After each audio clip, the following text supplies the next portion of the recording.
বাংলাদেশ জামায়াত ইসলামের আমির ডাক্তার শফিকুর রহমানের official x account থেকে একটি পোস্ট ছড়িয়ে পড়েছে।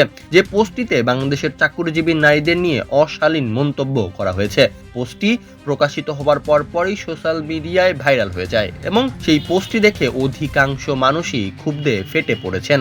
তবে ভোরের আলো ফুটতে না ফুটতেই বাংলাদেশ জামায়াত ইসলাম দল থেকে বলা হয়, ডাক্তার শফিকুর রহমানের অফিসিয়াল এক্স অ্যাকাউন্ট সহ দলের কয়েকজন সিনিয়র নেতার সামাজিক যোগাযোগ মাধ্যম অ্যাকাউন্ট সাইবার হামলার ঘটনা ঘটেছে।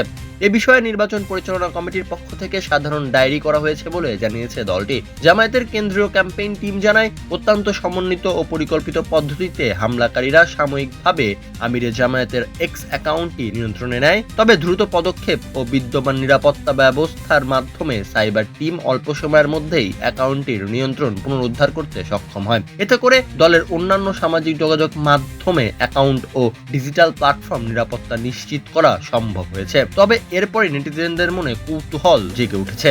অনেকেই বলছে, এত দ্রুত হ্যাকারদের কবল থেকে নিজের আইডি ফিরিয়ে নেওয়ার সম্ভব নয়। মূলত তার আইডি হ্যাক হয়েছে 4টায়, বিতর্কিত পোস্ট করা হয়েছে 4:30 মিনিটে, আইডি উদ্ধার হয়ে গেছে 5:09 মিনিটে। এত দ্রুত আইডি ফিরে পাওয়ার নজির খুব কমই দেখা গেছে বলে জানিয়েছে অনেকেই। অনেকে আবার এটাও বলছেন, সাপোর্ট টিম থেকে রেসপন্স মেইল আসতেই সময় লাগবে 2-3 ঘন্টা। হ্যাকাররা নিশ্চয়ই পাসওয়ার্ড চেঞ্জ করেছে, সেইটারও মেইল আসবে। অন্য ডিভাইস থেকে অ্যাক্সেস হয়েছে, সেটার মেইলও আসার কথা। হ্যাকাররা নিশ্চয়ই মেইল চেঞ্জ করবে, সেইটার পূর্বের মেইলে মেসেজ আসবে। এত দীর্ঘ এবং বিলম্বিত প্রক্রিয়া কিভাবে 30 মিনিটের মধ্যে হয়ে গেল, সেটাই এখন জনমনের মধ্যে প্রশ্ন। তবে আমির জামাত বলেছে, তার অ্যাকাউন্টটি থেকে করা পোস্টে যদি কোনো মা কষ্ট পেয়ে থাকেন, তাহলে তিনি সেটার জন্য দুঃখ প্রকাশ করছেন।